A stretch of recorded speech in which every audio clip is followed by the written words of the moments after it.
안녕하세요, 모토와의 박병호 기자입니다. 제가 이번에 시승한 차는 랜드로버의 플래그십 SUV 모델 레인지로버입니다. 이 랜드로버 레인지로버 참 오랫동안 사막의 롤스로이스라는 이명으로 이 울트라 럭셔리급 SUV의 거의 끝판왕격인 그런 존재로 인식이 되어 왔었죠. 하지만 최근 들어서 이 인식이 좀 많이 흔들리고 있었습니다. 일단 그 롤스로이스에서부터 먼저 이제 컬리넌이라는 이름의 좀 SUV를 선보이기 시작한 데다가 그 이전에는 이제 벤틀리 벤테이가라든지 람보르기니 우루스라든지 등등등, 최근에는 이제 페라리에서도 지금 SUV가 지금 나왔죠. 프로상기라고. 그만큼 현재 이 울트라 럭셔리급 SUV 시장의 경쟁이 엄청나게 좀 격화가 되어 있습니다. 그래서 이렇게 쏟아진 신모델들이 이제 또 레인지로버의 이 시장을 계속 파고들고 있는 그런 형국이라고 볼 수가 있죠. 그래서 이번에 랜드로버에서 이 새로운 레인지로버를 개발을 할 때 더욱 크고 더욱 럭셔리한 그런 이제 진짜 배기 끝판왕이 뭔지 보여주겠다, 거의 이런 각오로 이제 신모델 개발에 임했다고 합니다. 자, 그래서 제가 이번에 타볼 요 SUV 요 레인지로버 한번 시승을 해보면서 또 어떤 매력들을 품고 있는지 한번 천천히 한번 알아보도록 하겠습니다.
네, 저는 지금 이렇게 레인지로버와 함께 지금 도로로 지금 나와 있는데요.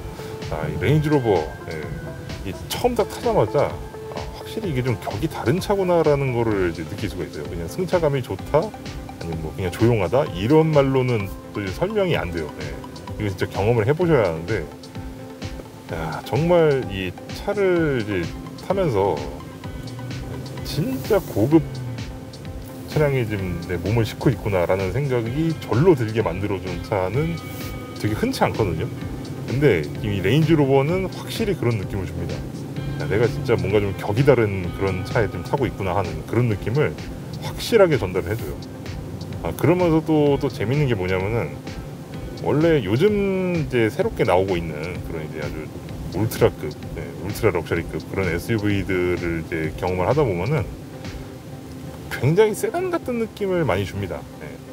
사실 세단 같은 느낌을 주는 것을 넘어서 그냥 이 차가 세단의 연장선이 아닌가 싶은 그런 느낌을 또 주거든요. 근데 이 레인지로버는 그렇지 않습니다. 참 SUV다운 느낌을 굉장히 잘 살려내고 있어요. 뭐 이게 단순히 이제 시트 포지션이 높다는 걸로만 다 설명이 될 수 없는 그런 뭔가가 있습니다, 진짜.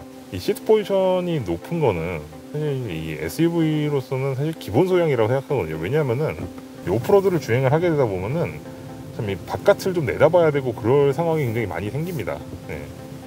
그렇기 때문에 사실 이렇게 좀 높은 시트 포지션을 가져가는 것이 SUV로서는 굉장히 당연한 건데, 요즘 들어서는 다들 다 낮아지고 있죠.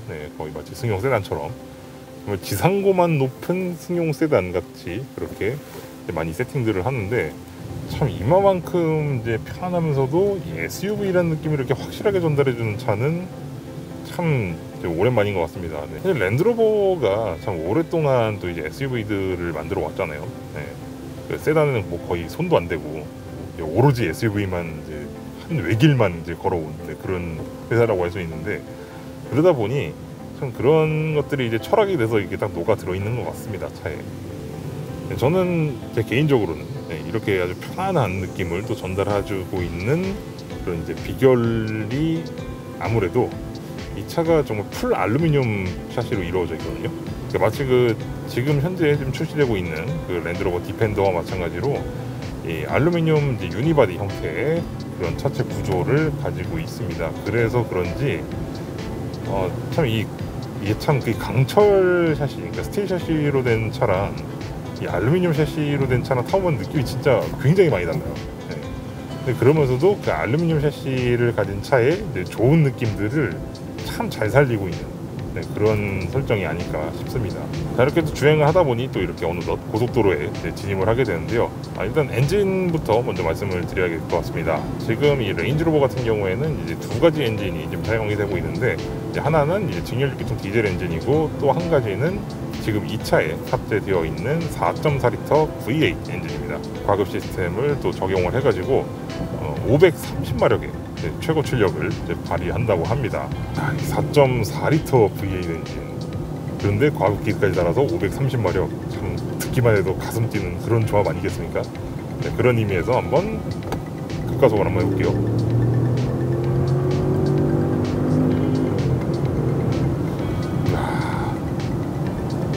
이게 소리가 다 들어갈지 모르겠는데, 역시 참 이 V8 엔진만의 그런 굉장히 박력 있는 그런 엔진이잖아요. 그런 게 생각보다 꽤 잘 들어옵니다. 이런 감성적인 부분들, 이런 부분들 잘 살아있을 뿐만 아니라 이렇게 뭐 회전수를 높여서 주행을 한데도 불구하고 이 실내의 이 정숙함이 크게 깨어지지가 않아요. 그만큼 참 이 정숙성에 대한 대비도 굉장히 잘 돼 있을 뿐만 아니라, 그러면서도 이 V8 엔진의 이 박력 있는 그런 느낌은 또 제대로 전달이 되는 참 이 절묘한 이런 세팅이 아주 돋보입니다. 이 차가 지금 길이만 5m를 살짝 웃도는 참 진짜 거구입니다, 거구. 그리고 다른 SUV들처럼 이렇게 막 낮지도 않아요. 정말 정통파 SUV들답게 굉장히 높은 그런 차고도 가지고 있고 한데, 그러다 보니까 확실히 이게 좀 덩치가 굉장히 크다라는 생각이 절로 드는데, 이 엔진의 이 동력 성능이 또 워낙 또 이제 충실하게 또 이제 받쳐주고 있기 때문에 이 덩치가 뭐 부담된다거나 이런 느낌이 전혀 없습니다. 오히려 그래, 레인지로버인데 이 정도는 돼야지 하는 그런 생각이 참 절로 들게 만드는 그런 아주 훌륭한 그런 동력 성능을 이제 보여주고 있습니다. 그리고 제가 고속주행을 하면서 이제 느낀 건데 풍절음이 좀 있네요. 근데 풍절음이 이제 일상적인 그런 속도 영역에서는, 특히 이제 뭐 제한 속도 내에서는 뭐 거의 나타나지 않는 편인데, 이게 어느 정도 속도를 넘어가기 시작하면은 풍절음이 생각보다 꽤 들려오는 편입니다. 뭐 그게 이제 막 귀를 막 엄청 괴롭게 할 정도로 이렇게 들려오는 건 아니고요. 엄청 조용하다가 갑자기 이렇게 훅 하고 들어오니까 그래서 좀 더 크게 들리는 그런 느낌인 것 같습니다. 그런데 이 차가 굉장히 좀 크고 또 이제 무거운 그런 차잖아요. 그러다 보니까 확실히 이런 이제 코너링이라든가 이런 면에서는 조금 부족한 그런 모습을 보여줍니다. 근데 이건 어차피 이제 물리법칙이라는 걸 또 거스를 수도 없는 거니까요. 그러니까 이 차가 덩치에 비해서 생각보다 조종성이 나쁘지가 않은 편이에요. 그리고 또 어느 정도 참 예측 가능한 그런 움직임을 보여줍니다. 그렇기 때문에 역시 아무리 덩치가 크고 좀 그래서 같은 이 서브 브랜드 내에 자기 동생들만큼 이렇게 날렵하게 움직여주지 못하지만 그래도 운전자의 의도는 확실하게 잘 반영해주는 이런 조종성, 이런 거 역시 또 이제 이 레인지로버만의 그런 색깔을 굉장히 잘 드러내는, 이 레인지로버 내에서 좀 온로드 쪽을 좀 더 지향한다는 그런 레인지로버의 성격과 좀 일치하는 그런 부분이라고 생각이 됩니다. 지금까지 저는 이렇게 랜드로버의 플래그십 SUV 모델 레인지로버와 함께 해봤습니다. 이 랜드로버 레인지로버 참 시승을 하면서 참 많은 SUV들을 좀 시승을 해봤지만은 그 중에서 이 레인지로버는 정말 기억에 많이 남네요. 제가 이런 말씀을 드리는 이유가 뭐냐면은 럭셔리 SUV라는 것이 대체 무엇인가 라는 그런 아주 본질적인 의미에서의 그런 고찰을 하게 만들어준 그런 차이기 때문인데요. 그런데 이 랜드로버 같은 경우에는 참 오랫동안 SUV만을 전문적으로 만들어 온 회사잖아요. 그래서 그런지 몰라도 럭셔리 SUV란 이래야 되는 거 아닐까 싶을 정도로 참 이 SUV 본연의 그런 맛, 그리고 본연의 가치, 본연의 경험 이런 것들을 잘 살려주면서도 역시 원조집의 이 맛에는 또 비견을 할 수가 없구나 라는 그런 생각이 절로 들게 만들어주는 그런 차였습니다. 저는 이 레인지로버를 경험했던 게 참 이 특별한 경험이라고 생각을 하지만은 그럼에도 불구하고 몇 가지 좀 사소한 그런 아쉬운 점들이 좀 있었는데, 뭐냐면은 굳이 이런 이 조작부 같은 것들을 굳이 그거를 거기다가 밀어 넣어야 했을까, 화면 안으로. 물론 이렇게 조절 기능 여러 개를 갖다가 이제 한 화면에다가 몰아넣는 이런 방식은 사실 뭐 어쩔 수 없는 선택이라고 봐요. 왜냐하면은 이 조작할 게 워낙 많다 보니까 이걸 다 일일이 물리 버튼으로 구현을 해 놓으려면은 아무래도 좀 이제 이런 구성이라든가 이런 거는 굉장히 좀 난잡해지게 되고 하다 보니, 그래서 어쩔 수 없는 선택이라고 용서를 해줄 수 있습니다. 하지만 진짜 용서가 안 되는 부분이 뭐냐면은 반응 속도가 너무 느려요. 한 번 터치를 하면은 바로 빠릿빠릿하게 반응이 와줘야 되는데 이게 거의 한 3, 4초 있다가 반응이 오는 그런 느낌이에요. 그러다 보니까 이거 시트 조절할 때 있어서 굉장히 저는 불편했었습니다. 사실 저는 이 부분만 빼면은 정말 거의 아무런 불만이 없었습니다. 물론 이제 연비가 상당히 떨어지기는 한 편입니다만 그건 어쩔 수 없죠. V8 가솔린 엔진 탑재를 하고 있으니 뭐 그건 감수를 해야 되는 그런 부분이라고 생각을 하고요. 그만큼 또 이 엄청난 이 덩치에 걸맞은 아주 파워풀한 그런 동력 성능을 내주기 때문에 저는 이건 선택의 문제라고 생각합니다. 이거에 대해서. 그럼 이제 이번 영상은 이제 여기까지 해서 마치도록 하겠고요. 저는 다음 시간에 또 다른 장면으로